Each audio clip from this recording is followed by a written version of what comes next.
Бір деректерде түшкіру нығмет, ол деннің саулығының, ағзаның ауруға қарсы тұруының нышаны.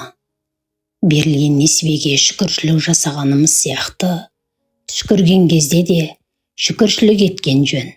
Бірде пайғамбарымыздың саллаллаху алейхи уассаламның жанында қатар тұрған екі кісі бірдей түшкіреді. Алла елшісі олардың біреуіне ғана «Жаракымалла» дейді. Сонда екіншісі: «Мынау түшкіргенде оған жаракымалла дедіңіз. Мен түшкірген кезде үнсіз қалдыңыз. Бұның себебі неде?» деп сұрайды. Сонда пайғамбарымыз ол түшкірген кезде Алланы есіне алып, «Әлхамдулла» деп айтты. Ал сен түшкірген кезде бұлай айтқан жоқсың деп жауап берген екен. Енді сіздерге Дүйсен Мағлұмовтың әңгімесін айтайын. Жаздың жайма шуақ бір күні болатын. Ислам ата бала шағасымен бақ ішінде, алма ағашының саясында, тапшанның үстінде ас ішіп отырған. Құстар сайрап, шегіртке шырылдап, айнала әсем күйге бөленген. Бір кезде атасының қасында отырған Иман «Әпчу, әпчу» деп екі рет түшкіріп жібереді.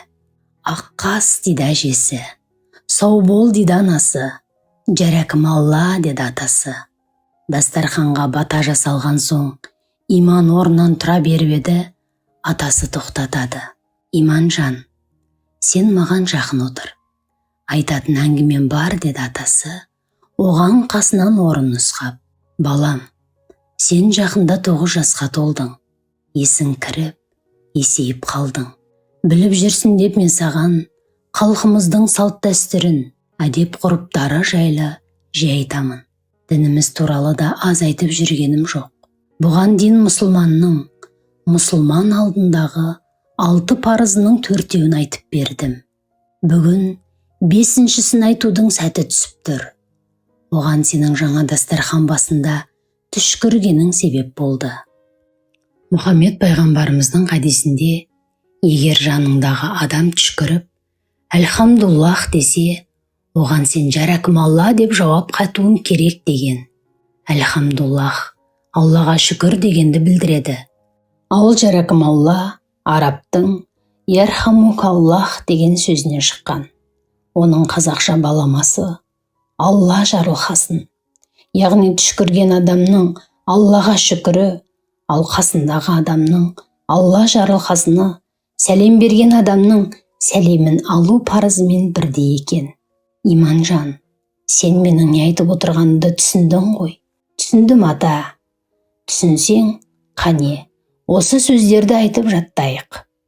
Иман атасымен бірге қайталап, сөздерді тез жаттап алды да атасынан: «Ата, осы адамдар неге түшкіреді?» деп сұрады. Түшкіру адам ағзасындағы тұмау, аллергия сияқты аурулардың пайда болғанынан хабар береді. Ағзаның сонымен күресіп жатқанын білдіреді. Яғни пайдалы. Кеше сен футбол ойнап әбден терледің, содан салқындап қалғансың. Бүгін түшкіріп жүрсің. Кешке әжең қойдың майымен жақсылап сылап береді. Сауығып кетесің. Ал жаңағы сен жаттаған сөздер «Аман бол, ауырма, Алла шипасын берсін» деген тілектен туған, балам. Ата, жаңа әжем айтқан «Аққас» деген сөз нені білдіреді? Дұрыс байқапсың, Иманжан. Аққас. Аққас деген де тілек. Адамның қасы қартайған кезде ғана ағарады екен. Аққас. Қасың ағарғанша ұзақ өмір сүр. Аман бол дегеннің мағынасын білдіреді. Жаңа сен түшкіргенде анаң да сау бол деді. Оның да жақсы сөз екенін өзің де білесің. Орыс халқы түшкірген кезде «Будь здоров» дейді.